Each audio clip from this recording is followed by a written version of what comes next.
Cuando se calma el bullicio de la ciudad y se van apagando las luces de la casa, se enciende la luz del entendimiento. Desde este momento comienza Puerto de Libros, librería radiofónica, programa que contiene todos sus elementos tipo A. Puede ser escuchado por niños, niñas y adolescentes sin la supervisión de padres, madres o representantes. Comienza Puerto de Libros, librería radiofónica.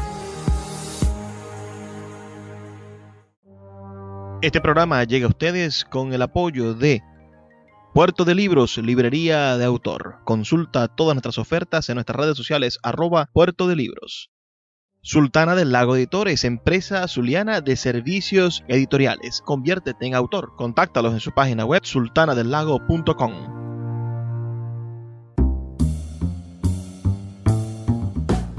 Bienvenidos a Puerto de Libros, librería radiofónica, este espacio que hacemos con tantísimo cariño de lunes a viernes de 9 a 10 de la noche por la Red Nacional de Emisoras Radio Fe y Alegría, y también lo transmitimos por más de 25 plataformas de podcast a nivel mundial y por nuestro canal de YouTube, por nuestra página web, por todos lados nos puedes encontrar, pero sobre todo por Radio Fe y Alegría, este espacio maravilloso para la educación y para la transformación social, cultural e individual, por supuesto, de cada uno de nosotros. La noche de hoy tengo a mi lado a un hacedor, a un realizador, a un hombre que ha dedicado su vida desde su tierna juventud, cuando era un mozalbete, cuando era un efebo, podríamos decir también, y todas las miradas recorrían su cuerpo de galán y protagonista. Además, primer actor, era el protagonista, no era el primer actor como ahora lo llaman. Es nuestro amigo, el director teatral, por cierto, director teatral, ahora eres director teatral. Director de teatro, Director teatral, dramaturgo, realizador audiovisual, Leonardo Isea. Bienvenido, Leonardo, a Puerto de Libros, librería radiofónica. Por favor, darle un saludo a nuestra audiencia. Buenas noches, Luis, y gracias, agradecido por ser parte de tu programa, ¿ya? De Puerto de Libros.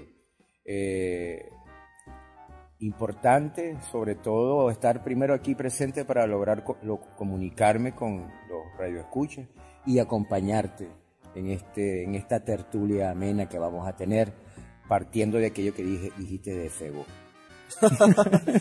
un buen principio. Un buen principio. Pero, hablemos de esos años efébicos. Hablemos de esos inicios. Habrán muchos jóvenes que quizás puedan escuchar este programa, o sus tías los escuchen y después se lo recomienden. Habrá alguno noctámbulo que a estas horas de la noche venezolana nos estén escuchando y se preguntarán: ¿qué hago o cómo sé que puedo ser actor? ¿Cómo sé que el teatro es mi vocación? ¿Cómo supo Leonardo Isea que el teatro era su vocación? Ok, voy a comenzar por el inicio, el principio de todos los principios. Descubro hace mucho tiempo, gracias a mi padre y a mi madre, que eran amantes del cine. Y cada vez que había un estreno, en el caso en aquel momento, nos llevaban al cine a ver las películas. En ese momento era Charlie Chaplin en que se estrenaba. No era Charlie Chaplin. Quizás era un actor que hacía de Charlie Chaplin. Lo que sí te puedo decir es que nos llevaban al cine y desde allí comenzó el enamoramiento con la actuación. O sea, el que mundo imaginario. ¿Te enamoraste de la actuación en el cine, no en el teatro? Es decir, el teatro estaba siempre ha sido como para una minoría en este país. Bueno, eso de la minoría no sé, es un tanto, no sé, puede llevarse a conversa, ¿no? Pero la relación entre el cine y el espectáculo en vivo, como por ejemplo, porque también me iba a referir a eso, nos llevaban al cine, veíamos películas, recuerdo que mi papá me llevó a ver 2001 Odisea del Espacio, de Stanley Kubrick, y yo estaba muy pequeño. Y hay una escena donde el astronauta sale al espacio y se le revienta la cuerda donde está, si te acuerdas de la película, y a mí me entró una crisis de pánico. Yo estaba muy pequeño, hermano, estaba muy pequeño. Y me sacaron de la sala. Y lo mejor del mundo era que yo podía ver la película, que no estaba censurada. Claro, porque claro. ahora, recordándolo, no estaba censurada.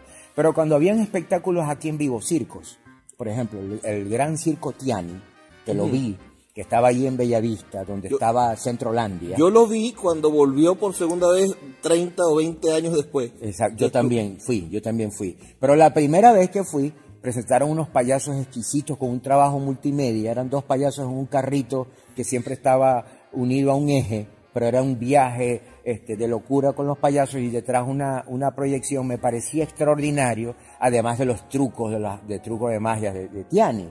Eso me atrapó. Pero había una relación directa con una actriz, que era mi tía, hermana de mi mamá. Mi tía comenzó a hacer teatro con el Teatro Universitario. Okay. Ella ya desapareció hace 2 años. Ella se llamaba Judith Coromoto Ochoa y nosotros le decíamos tía Coro. Ella comenzó a hacer teatro con el Teatro Universitario y estuvo en varias obras de teatro. Estuvo con una que yo recuerdo, que no olvido, con Norca Valladares, ¿ya? El queso y el salchichón, recuerdo la obra. Así se llamaba la pieza, una comedia para niños. Y en esa época ella nos invitaba. Sería hoy una obra de primera necesidad. Sí, sería eso. Pero partiendo de allí, ella nos invitaba y fuimos al Bellas Artes y la veía actuar luego con otro grupo, que era el grupo El pequeño teatro. Se llamaba algo así, ¿no? Con Norca. Con Norca. El pequeño teatro. Y Yasmina, que se instalaron en el teatro. Eso fue prácticamente después del Teatro Universitario con Clemente. En los 70. En los 70, posterior al Teatro Universitario. Y bueno, estuve en el Bellas Artes, la vi varias veces. Y un día yo estaba ya saliendo de bachillerato y ingresé, en aquella época era estudios generales.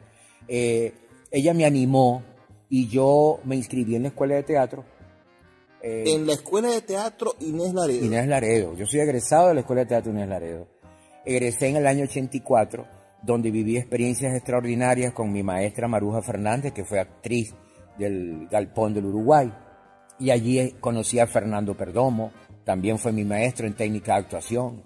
Enrique León fue mi maestro en historia del teatro. Alexis Blanco, que decían el Chamo en aquella época. En aquella época le decían el Chamo. Todavía hay quien se atreve a decirle el Chamo. El Chamo, no, pero yo creo que es más preguntando por su hijo. ¿Y el Chamo? Bueno, partiendo de allí, Alexis, que era mi profesor de historia del teatro también, comencé ya a involucrarme más con lo que es el hecho teatral y ver teatro y ver a los maestros. Y estando en la escuela, crecí, viví y disfruté mucho en esa época y conocí a mucha gente que luego se hicieron personajes de renombre en la ciudad, como Jesús Pulido. ¿Cuántos años estudiaste teatro? Teatro en la escuela de teatro son 3 años. 3 años. 3 años.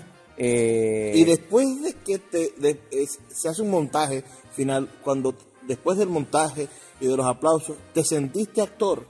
Después no, me sentí muy feliz porque ya tenía una base para poder medirme en un escenario y poder comenzar a construir personajes y vivir personajes. Te puedes imaginar que en la escuela de teatro tuve un encargo muy fuerte, responsabilidad muy fuerte, porque en el segundo año montamos Casas de Muñecas de Henry Ibsen y yo era Elmer Torvaldo. Te puedes imaginar. El protagonista, el hombre que desprecia a la mujer, a Nora, y que cada vez que ella le va a hablar le dice, oh, mi pequeña paloma, mi palomita inofensiva, que no sabe. Mi pajarito cantor, sí. Mi pajarito cantor. La mujer metida en un embrollo. Esa es una obra que, por cierto, es el momento en el cual los escritores, los dramaturgos, empiezan a escribir dramaturgia no para montarse, sino para leerse. Es una obra que no tiene indicaciones didascalias para montarse, sino que es una obra que puede leerse como una obra narrativa. Correcto. Pero esa es una obra interesantísima. Y te tocó ser el protagonista. Fui el protagonista, fui el galán, como dijiste al principio. Fui el galán hace mucho tiempo. Y fue muy emocionante, ¿no? Emocionante, además una responsabilidad tremenda porque era un libro que tenías que memorizar, era un libro prácticamente que tenías que memorizar. Yo recuerdo que me levantaba a las 6 de la mañana. No un libro así de grueso, es un librito. Son como 45 páginas. No, yo lo veía grueso en aquel momento, ¿no? Claro, Ancho, claro. ancho, ¿no? Pero partiendo de allí, caí, volví a tercer año, ya eso era en segundo año. En tercer año montamos a Tennessee Williams y después de Tennessee Williams, bueno, salimos egresados y nos asumió como actores del grupo Maruja Fernández, que tenía un grupo que se llamó Gente de Teatro. Gente de Teatro, donde también estaba Javier Rondón. Javier estuvo nuestro allí. recordado y querido Javier Rondón, uno de los grandes directores de teatro y dramaturgos y escritores para niños, por cierto, del estado Zulia. Javier Rondón, recientemente fallecido, una de las más lamentables pérdidas que tuvimos en el mundo de esta pandemia. Yo le hago estas preguntas sobre el proceso educativo porque nuestro amigo Leonardo está en este momento montado en un proyecto de formación actoral, pero de eso vamos a hablar en el próximo segmento, que para todos ustedes va a ser una oportunidad. Si ustedes quieren escribirnos, hablar con nosotros, darnos sus comentarios, pueden hacerlo al 0424-672-3597, 0424-672-3597, con nuestras redes sociales, @Librería Radio en Twitter y en Instagram. Pero vamos a hablar en el próximo segmento de la importancia de la educación, ¿no? De la formación actoral, porque tú estás proponiendo este taller que se llama El Vínculo. Correcto. Y que se dicta aquí, donde estamos ahorita grabando este programa, en el Teatro Varal de Maracaibo, bajo los reflectores, esta luz cálida y maravillosa del teatro que invita a Actuar. actuar. Ya volvemos con más de Puerto de Libros, Librería Radiofónica. Puerto de Libros, Librería Radiofónica, tu canal diario para encontrar nuevos libros. Con el poeta Luis Peroso Cervantes. Síguenos en @Librería Radio. Quiero hablarte de la mejor aplicación para creadores de podcast. Sí, me refiero a Anchor. Te ofrece un servicio completamente gratuito para subir tus archivos y distribuirlos globalmente. Puedes hacerlo desde tu teléfono o computadora. Y sin duda podrás obtener una fuente de ingresos pasivos para mejorar tu economía. Descarga la aplicación gratuita Anchor o ve a anchor.fm para comenzar.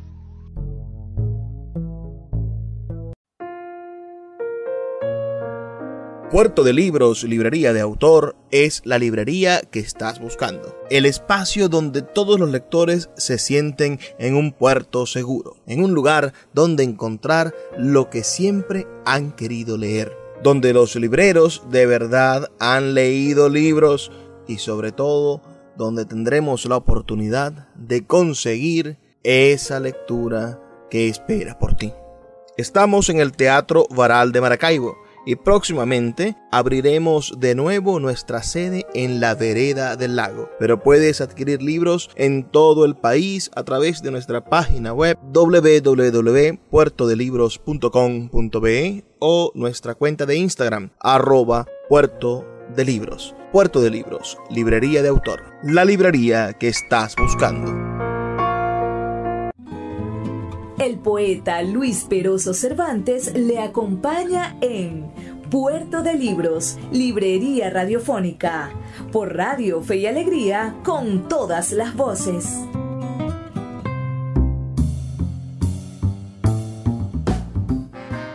Seguimos en Puerto de Libros, Librería Radiofónica, esta noche con el actor. Eso sí podemos decirlo con propiedad, porque tiene toda su vida actuando. Sí. Salió del bachillerato y su propia tía lo empujó a esa vida en la cual has dado tantos tumbos y tambos. Podría ser una desgracia para una familia de la edad media. Y tu hijo no se ha metido actor, qué horrible. anda en la farándula, ¿no? Si era en el medioevo era terrible, ¿no? No, sigue siéndolo ahorita, supongo. Para algunas familias de estas que creen que bueno, que hay que estudiar algo serio, y cuando dicen algo serio, bueno, piensan en el derecho, porque los abogados cuando hacen maldades están muy serios, ¿no? Sí. O algo serio. Bueno, sí, me voy a reservar la opinión. Pero el teatro es algo serio también. Muy serio, es tan serio que es una religión.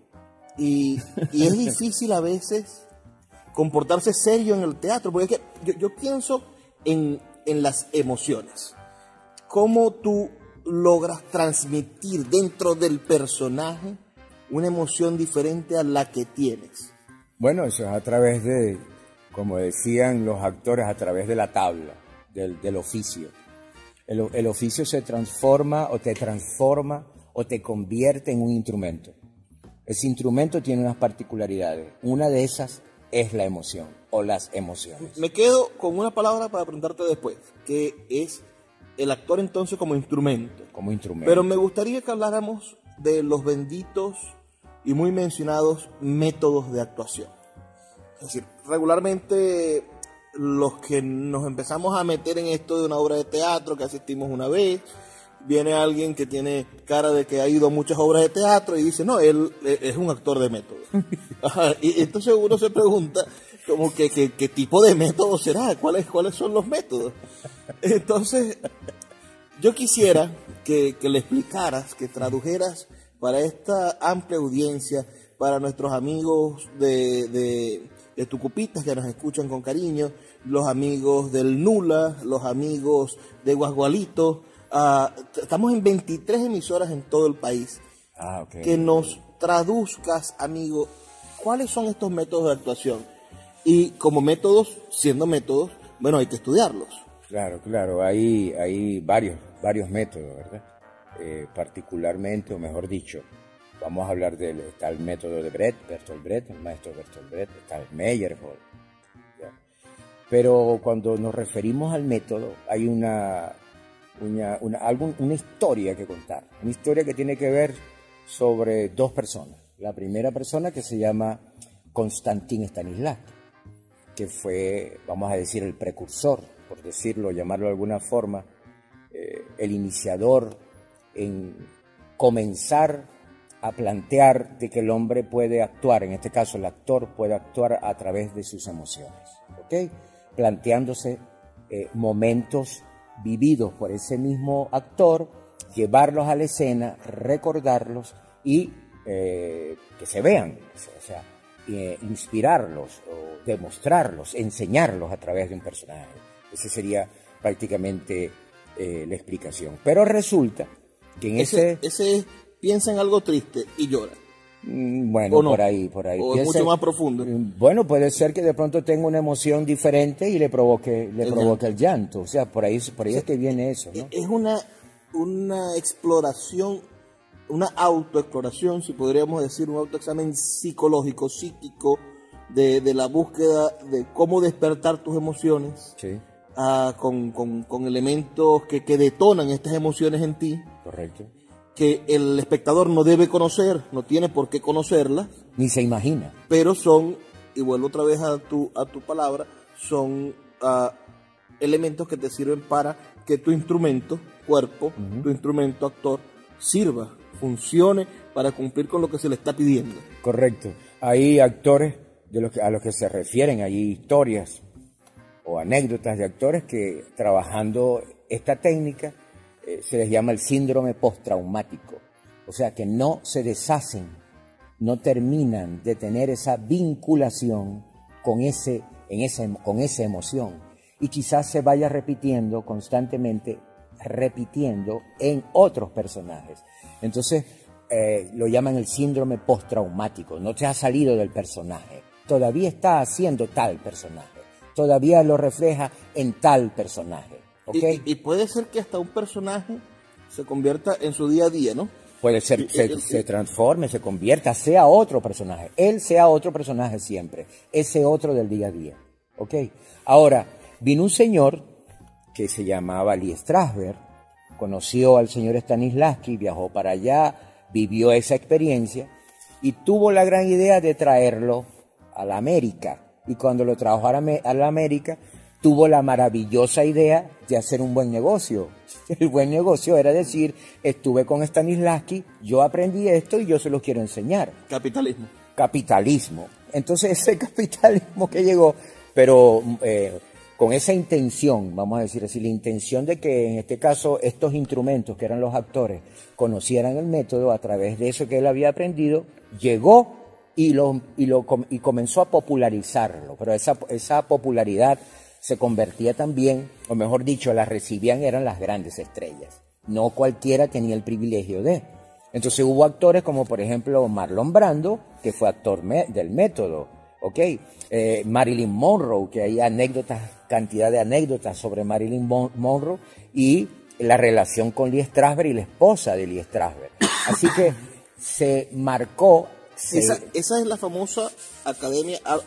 El Actor Studios es un espacio donde los actores conviven a través de este método, el cual Lee Strasberg, vamos a decir, modernizó, ¿ya? Acá en el occidente a través de lo que él llamó el método, que es el método Lee Strasberg, ¿ok? Que tiene un enlace con Stanislavski. Que Stanislavski es ruso, alemán. Era ruso. Todo esto es el siglo XX. Todo esto siglo XIX para XX, porque Stanislavski venía del XIX y lo agarró el XX, ¿ok? Venía del XIX para XX. El siglo XX entonces nos presenta la actuación como una forma de profesión. Nace el cine, por supuesto, esta gran industria que sí va a ser una industria de masas, sí, que sí va a llegar a millones de personas con un solo producto, cosa que el teatro, bueno, a menos de que recorrieras en una gran caravana al mundo durante una gira de 5 o 10 años, bueno, no ibas a poder llegar a millones de personas jamás. Correcto. Y con el cine nace la actuación profesional. Y allí viene un elemento que a mí me gustaría preguntarte, porque es una pregunta insidiosa que siempre le hago a mi amigo Alfredo Peñuela. Alfredo Peñuela dice que el actor no es en regla un artista, un creador, sino que el actor es una especie de instrumento técnico, de personal técnico. Uh-huh. Es decir, para la interpretación. Para la interpretación. Uh-huh. Que hay creación posiblemente en la dirección de la obra, cuando el director dice, bueno, hay que hacer esto de esta manera, y el actor debe de obedecer. Es decir, el actor no es un creador, podemos llamarlo quizás un artista, ¿no? En el sentido en que a veces hay casos extraordinarios.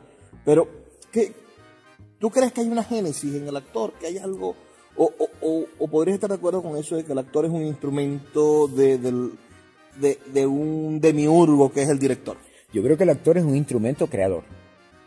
Partiendo del actor, de su experiencia, por ejemplo, en el caso del actor que tenga una experiencia, puede partir, por ejemplo, un oficio, o mejor dicho, partiendo del oficio, una maña. Yo tengo este truco y realizo este personaje de esta manera. Pero realmente el actor es un creador. Es el que propone el personaje a través de su vivencia, de su imaginería, de su experiencia, de lo que ha visto. Pero el actor, aparte de que es un instrumento, también es un creador, ¿no? Tiene esa marca, es único. Nadie va a interpretar a Hamlet como, por ejemplo, lo interpretó Mel Gibson, que lo estoy recordando ahorita. Nadie va a interpretar a Hamlet como lo interpretó Sir Laurence Olivier, que también lo estoy recordando. Son diferentes tipos de interpretaciones a través de ese instrumento. Y no corresponde esa diferencia al director, pensando ahora en la sumatoria de elementos que es el teatro, porque el teatro, cuando lo vemos representado, es un trabajo colectivo. Claro, es decir, claro. En el teatro está el talento del que está iluminando, el talento del que hizo la creación coreográfica, el talento del que dirige, del escritor. Hay un montón de talentos en el teatro encerrados, que podríamos decir que ese Hamlet de Laurence Olivier. O de Mel Gibson. O el de Mel Gibson, que creo que ambos se pueden ver en películas. Sí. Son productos de una creación colectiva y no solamente de lo que ha propuesto y creado ese individuo. Bueno, en este caso también podemos hablar del director, el director que tiene, por ejemplo, actores preferidos. Ese director que escoge el actor es porque ya lo conoce y sabe cómo manejar ese instrumento. Entonces, partiendo de allí, entonces puede llamarse que haya una creación colectiva, ¿no? Partiendo de uno, de dos, de un equipo de tres, por ejemplo. Ese tema me interesa, el de la creación colectiva, porque nos acercamos al siglo XXI, nos acercamos a la posmodernidad y a las ideas donde ya no hay dramaturgo, sino que el dramaturgo lo hace el propio elenco. Vamos a hacer una pausa, son 2 minutos para escuchar los mensajes de Radio Fe y Alegría. Si quieren enviarnos sus opiniones, pueden hacerlo al 0424-672-3597 con nuestras redes sociales, @Librería Radio en Twitter y en Instagram. Ya volvemos con más de Puerto de Libros, Librería Radiofónica. Escuchas Puerto de Libros con el poeta Luis Peroso Cervantes. Síguenos en Twitter e Instagram como @Librería Radio. Sultana del Lago Editores es una empresa zuliana de servicios editoriales. Nuestro catálogo tiene más de 100 títulos de autores nacionales e internacionales. Además, somos la única editorial que presta servicios de impresión bajo demanda en Maracaibo.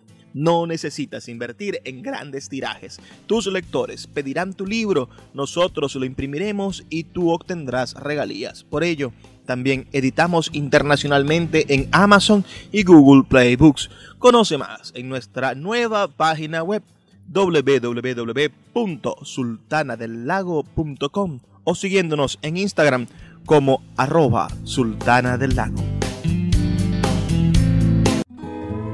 El poeta Luis Peroso Cervantes le acompaña en Puerto de Libros, Librería Radiofónica, por Radio Fe y Alegría, con todas las voces.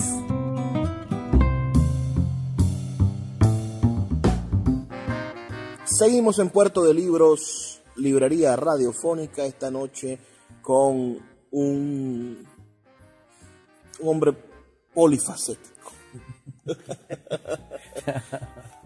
Aquí estoy. No puedo decir un hombre orquesta porque... No, el hombre orquesta era un profesor que estaba en la zona educativa, le decían el hombre orquesta.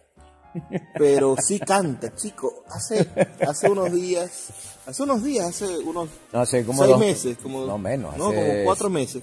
Hace casi 4 meses. 4 meses en este mismo escenario donde estamos grabando esta entrevista, lo vi cantar montando una obra de Tennessee Williams. Sí. Y canta bien el hombre. Claro. Y además tiene una estupenda dicción, como podrán ver ustedes. y al mismo tiempo lo he visto dirigir, lo he visto enseñar y lo he visto llorar. Hicimos una entrevista donde logramos sacar algunas lágrimas. Este hombre hace de todo. Es asombroso. Si su marido la adora, le comprará muebles Nora. Que por cierto, el monólogo de Fernando. Si su marido la adora, le comprará muebles Nora, que era un eslogan de una mueblería aquí en Maracaibo. Fernando Perdomo. Que ese maravilloso monólogo que me contaste fue a tocar a tu puerta o te llamó a su casa, a Fernando Perdomo, para leértelo a ti por primera vez. Sí, tenés buena memoria. La Marucha, ¿cómo se llama el personaje de Fernando? Marucha Buscán es el de Henry Semprún. Sí. Marita Carrasquero. Que existió la señora Marita Carrasquero, que de verdad era una saladillera que tenía su casa y que le tumbaron su casa. Sí. Y él tomó... Este es un caso muy interesante, digno de estudio para esto que estamos hablando de la profesión del teatro. Un hombre de teatro como Fernando Perdomo crea una especie de teatro humorístico, pero de alto contenido social, que es si su marido la adora, le comprará muebles Nora. Correcto. Metiéndose en la carne de una mujer que existió, que es Marita Carrasquero. Un personaje popular. Una mujer a la cual el gobierno del nefasto Rafael Caldera le tumbó su casa en el Saladillo. Sí, es verdad. Sí. Y él crea, y ahí hay que ver lo maravilloso, para actuarlo él, además, para crear él también su vestuario y armar su coreografía, armar su disposición escénica, él crea este texto, esta obra de teatro. Cuéntanos de tus experiencias en ese estilo, de tus creaciones, porque tú eres dramaturgo, director de teatro y actor. ¿En qué momento te ha tocado conjugar todos esos elementos? Mira, en varias oportunidades. De hecho, haciendo solo esa acotación de Fernando, cuando me llama, yo estaba en la escuela de teatro, era su estudiante, me llama para decirme que me quería leer el texto. Y bueno, fui a dar a su casa esa tarde-noche y lo leyó y me preguntó que qué me había parecido. Yo estaba súper joven, estaba muy joven, más joven que ahora. Resulta que... O sea, que era mucho más joven. La lectura me pareció extraordinaria, pero mi asombro fue que posteriormente a todo eso que había sucedido me lo había leído a mí. Ya, entonces me sentí muy privilegiado. Pero quería decir algo también. Hay antecedentes. Antes de Fernando estuvo Homero. Homero también creó un personaje femenino como el que creó Fernando. Bueno, y partiendo de esa historia y de esos elementos y de esas experiencias y conversaciones, claro que los he vivido. En un tiempo, bueno, principios de los 2000 o mediados de los 2000, me tocó escribir algo para llevarlo a otra parte, un monólogo que yo lo llamé El Pasajero. Se llama así Un Pasajero porque la anécdota es que es un personaje que está esperando a su mejor amigo que va a viajar por primera vez. Pero él ya ha viajado y lo está esperando, pero nunca llega. No es esperando a Godot, ¿no? Que hay un chiste por ahí de Esperando a Godot, pero después lo contaré si hay tiempo, ¿no? Y este personaje comienza a contar historias y comienza a interpretar varios personajes que tienen que ver con su historia, con lo que es ese Fernando, que se llama Fernando, ese Fernando que está esperando a su amigo que nunca va a llegar.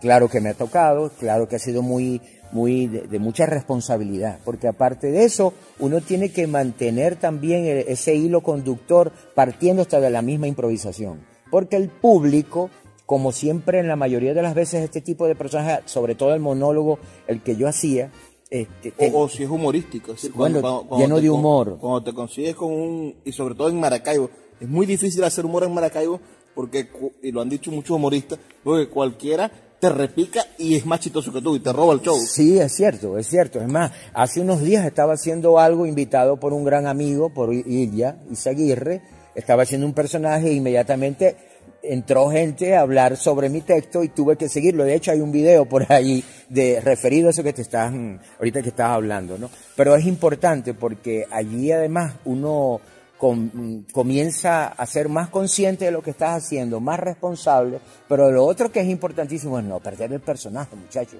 porque si te desconcentran, si de pronto te dicen algo que va en contra del personaje, por ejemplo, o sea una mofa o como se le pueda llamar, es de mucha responsabilidad. Me ha tocado, pero ha sido además muy interesante, muy valioso y muy hermoso, porque cuando se termina siempre la gente cuando se acerca te pregunta por el personaje y el personaje quizás ha sido tomado de varios, no de uno, sino de muchos otros personajes. Partiendo de allí he vivido esa experiencia también, que es bien interesante.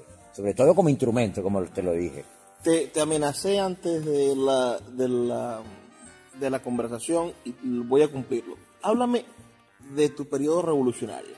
Eres un hombre de...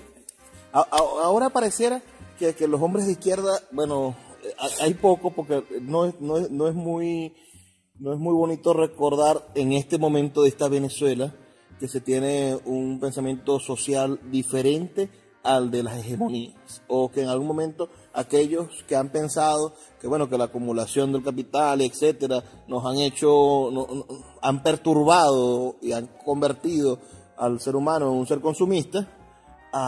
Bueno, pareciera que pensar eso en una sociedad donde todo el mundo quiere consumir lo que sea en este momento, sí, y quiere tener derecho al consumo, pareciera que es un pecado, ¿no? Pero tú has sido un hombre de una militancia ideológica más no partidista, Sé que cuando se llamó al Partido Socialista fuiste uno de los primeros que dijiste, partido único, dijiste, pero a mí todo único no me gusta.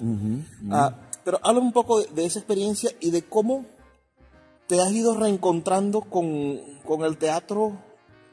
Nunca has dejado de hacer teatro, pero me refiero yo con la gente de teatro, muy a pesar de las posiciones políticas. Hoy siento que en Maracaibo, no sé cómo será el resto del país, las posiciones políticas quedaron completamente anuladas. No importa si este actor fue tal, si tú eras socialista, si tú eras de los de la derecha, si tú eras de los de la izquierda, tal. Eso en este momento está anulado en Maracaibo. Todos nos cuidamos y nos queremos sin importar ese brusco pasado.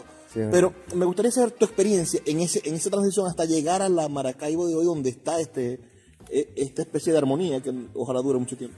Mira, partiendo de lo que yo puedo creer como parte de, valga la redundancia, de lo que es lo ideológico, en el caso bien puntual de lo que en ese momento yo viví, dentro de también lo que me brindaba eso. Porque yo siempre he discutido lo que podemos llamar la dignificación de los artistas. Todo artista, en cualquier parte del mundo, es un representante, en el caso de que sea un artista, es un representante de su pueblo, de su gente, de su tierra, de su barrio, ¿ya? De su universidad. Es un representante y tiene que ser respetado. Necesita dársele valor, el valor que se merece como artista. Y en aquel momento, quizás se manipuló de alguna forma el hecho de ser artista o el hecho de ser un trabajador cultural. Hubo como una media confusión por allí, o el concepto tal se reflejaban como sinónimos, por decirlo de alguna manera, ¿ya? Y yo creo que se opacó o se dejó de tomar en cuenta lo que eran realmente las expresiones artísticas, partiendo, por ejemplo, del teatro. Nuestro teatro contemporáneo. Los dramaturgos nuestros, dramaturgos como Santana, dramaturgos como Chocrón, se montaban, pero muy poco se hizo. Es lo que yo considero, lo que yo vi. Intento traducir lo que dice. Es decir, había en el papel una idea maravillosa.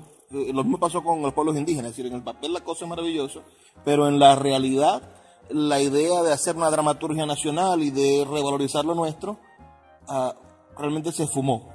Y lo importante es que fuese quizás un actor del partido y por eso te financiaban una obra y no porque realmente tu obra fuese valiosa en el sentido de que tuviese dramaturgia nacional, de que tuviese... Correcto, era como por cumplirlo, más no cumplirlo con el corazón. Te estoy dando esto, pero hazlo, porque antes no había tenido esa oportunidad. Y yo viví esas experiencias. De hecho, viví experiencias aquí cerca en el Banco Central, donde organizamos en algún momento un encuentro de actores, un encuentro de teatro. Vino el maestro Carlos Márquez, trajimos al maestro Carlos Márquez. Simón Pestana, que no lo quiero comprometer con esto, pero Simón estuvo conmigo y estuvimos haciendo este encuentro de actores. Vino un amigo mexicano que lo traje, Héctor Caro, que vino y se presentó en el auditorio del Banco Central. Lo que me quiero referir concretamente es que no queríamos decir. Y decir, en algunos momentos, tenías que silenciar por el hecho de que había un interés macro, que era una máscara que no era la del teatro. O las dos del teatro. Vamos a hacer otra pausa. Y desde esa fuga de la ideología de la cual todos hemos, de cierta manera rehusado, menos los más recalcitrantes, porque creo que los extremos cada vez están más duros. Pero de esa fuga de la ideología vamos a hacer ahora una pausa. Son solamente 2 minutos para escuchar los mensajes de Radio Fe y Alegría, así que no se desesperen, ya volvemos enviando sus comentarios al 0424-672-3597 en nuestras redes sociales, @Librería Radio en Twitter y en Instagram. Síguenos en @Librería Radio. El poeta Luis Peroso Cervantes le acompaña en Puerto de Libros, librería radiofónica, por Radio Fe y Alegría, con todas las voces.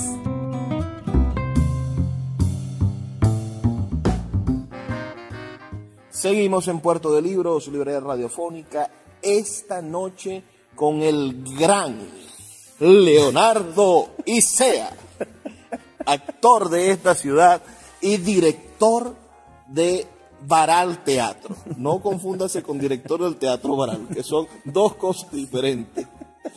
Muy diferente, muy diferente. Baral Teatro.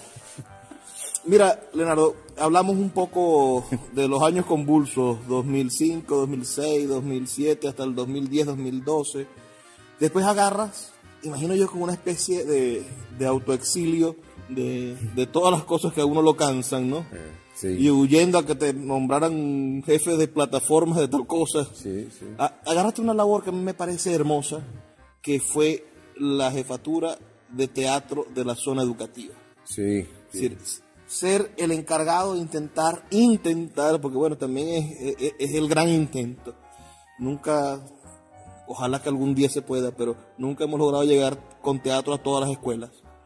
Pero intentaste en el Zulia llevar teatro a la mayor cantidad de escuelas posible y tener profesores de teatro en las escuelas. ¿Cómo te fue con eso? Mira, fue una experiencia inolvidable. Y si se tendría que repetir o tener yo la oportunidad, ya estoy jubilado del ministerio, pero tener la oportunidad. Se notan tus ganas que estás jubilado. Se notan mis ganas.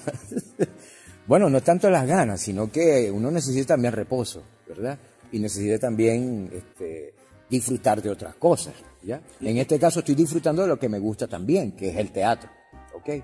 Pero la experiencia en la zona educativa, yo fui durante 12 años coordinador regional de teatro estudiantil y luego fui coordinador del César Rengifo, del movimiento César Rengifo. Fueron experiencias extraordinarias, no tengo ningún mal recuerdo de esa experiencia. Primero porque los docentes siempre están prestos a aprender y sobre todo los que están en el área de las artes, que no tienen tanta oportunidad por el hecho de ser docentes y menospreciarlos, vamos a utilizar ese término, con respecto a lo que podrían hacer. Mira, yo quiero nombrar a dos personas que fallecieron y que fueron un ejemplo en esas cosas. Jesús Amaya, por ejemplo. Jesús, mi querido Jesús Amaya. Que la gente en el país no lo conoce, y en Maracaibo muy poca gente recordará el nombre de Jesús Amaya, o el profesor, se me va el nombre ahora, José Enrique, que también era compañero de Jesús Amaya, se me fue el apellido. Atique, Orlando Atique. Estoy Orlando Atique fue docente, actor también. Y esta gente que dedicó su vida a hacer grupos de teatros estudiantiles, sí. Esos eran los docentes que tú atendías. Los que les dabas. Esos eran los docentes, en el caso de Jesús, que tenía todos los años del mundo como profesor de teatro en el Matías Lozada en San Francisco. Creo que murió sin jubilarse. Murió, así, pero un hombre... murió, no, fue jubilado, pero no quiero contar la historia como murió. Quedará para otro capítulo. Para otro capítulo. Jesús, amigo, colega, era una persona que se dedicó muy buena parte de su vida a ser maestro de teatro en el Matías Lozada. Unos 50 años por lo menos. Por lo menos 50 años allí. Y murió solo, abandonado y sin ningún apoyo, sin ningún ánimo, sin ningún reconocimiento especial para Jesús, que se merecía eso y mucho más, muchísimo más. Pero lo que quiero decir yo es cómo un profesor de teatro en un colegio logra revertir la violencia, logra convertirse en una manera de canalizar algún talento negativo, como lo llaman ahora, a líderes negativos, líderes negativos les dicen, sí. Es decir, ¿cómo, de qué manera el arte en el colegio puede transformar? Y volvemos al mundo de la educación. Tú estás haciendo teatro aquí en el Teatro Baral. Diriges la agrupación de teatro residente del Teatro Baral, que se llama Baral Teatro. Pero Baral Teatro acaba de abrir una academia, sí, que en el 2021 tuvo 2 sesiones maravillosas y en este 2022 va a comenzar esta semana, este próximo fin de semana. La semana que viene. Que sería el 12, 13 de febrero. El primer taller. Si ven esto después, bueno, van a haber talleres durante todo el año. Es decir, cada 3 meses, 4 meses se va a estar abriendo una nueva corte de estudiantes. Este primer taller tiene una duración de 7 meses. De 7 meses. 7 meses y una muestra final. Entonces, estamos hablando de formación para el teatro. Háblame del vínculo. ¿Por qué el taller de teatro del Teatro Varal, organizado por Varal Teatro, por eso trabalengua, se llama El Vínculo? El vínculo parte puntualmente de cómo al final el estudiante de teatro, el intérprete, puede descubrir, encontrar su propia emoción a través de dinámicas que hay en el teatro. Así como, por ejemplo, decirte quién puede actuar, por ejemplo, voy a ponerme yo de ejemplo, como Leonardo. ¿Quién puede actuar? Nadie puede actuar como yo. Somos únicos. Por eso es que el teatro tiene también esa particularidad, la representación. Por eso te puse el ejemplo al principio. Fulanito no va a interpretar igualito a este personaje, pero es el mismo personaje que escribió Shakespeare. Partiendo desde allí, como ese tallerista en este caso, hay jóvenes, ¿no? Pero también hay gente con experiencia que está participando en el taller. ¿Cómo puede encontrar su propio método para la interpretación?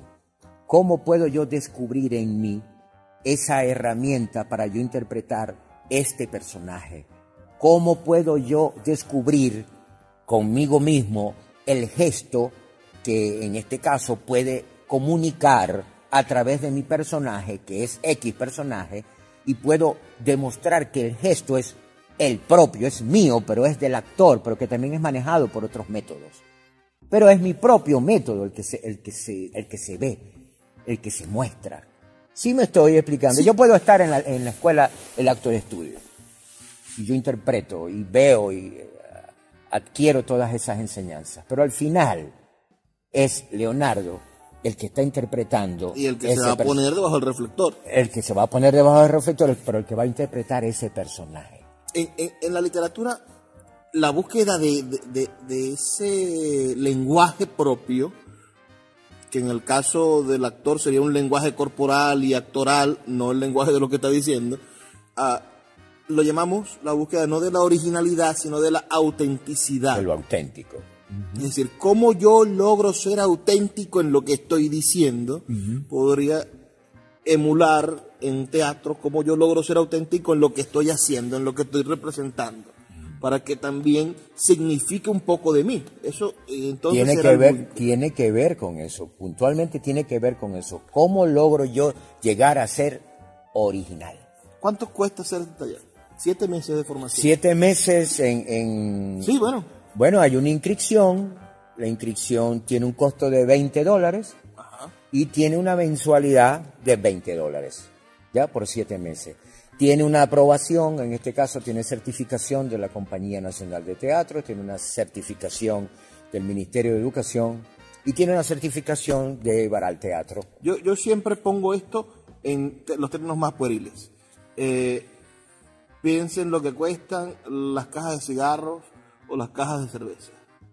Y estas cosas horrorosas que verdaderamente se pierden al día siguiente y queda así como en una nebulosa, cuestan lo mismo que puede costar algo que te va a durar toda la vida. Sí, son $140 los 7 meses, que al final hay una muestra que va a ser acá en el escenario, una muestra digna, partiendo de los personajes que vamos a comenzar con los que vamos a comenzar a trabajar, y que además tiene la opción de ingresar al elenco de Varal Teatro. Si alguien que no está, ahora está la virtualidad, alguien que no está en Maracaibo quiere ver algunas clases, ¿hay algún plan para ver clases magistrales? Sí, clases magistral va a haber a partir del mes de marzo. El 27 de marzo es la primera clase magistral. Es Día Internacional del Teatro y hay una clase magistral acá en el teatro donde tenemos una actividad de clase magistral, tenemos un trabajo que se llama Inolvidables con actores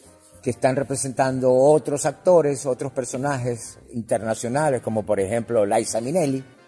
Y cerramos con Drama del Distanciamiento a las 5 de la tarde, el 27 de marzo, Día Internacional de Teatro. Drama del Distanciamiento que se presenta por cuarta vez. Por tercera vez. Por tercera vez. ¿Cuántas veces tiene que presentarse una obra de teatro?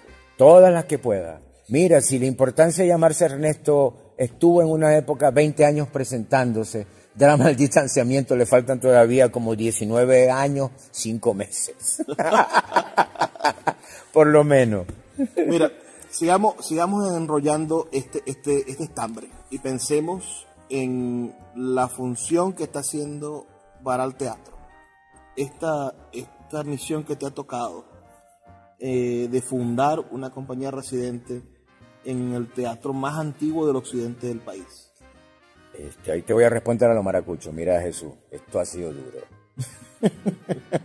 Primero todo es como dicen por ahí popularmente. Esto fue un proyecto pensado, un proyecto deseado por mucho tiempo, hace mucho tiempo. Y se dio la oportunidad a comienzos del año pasado.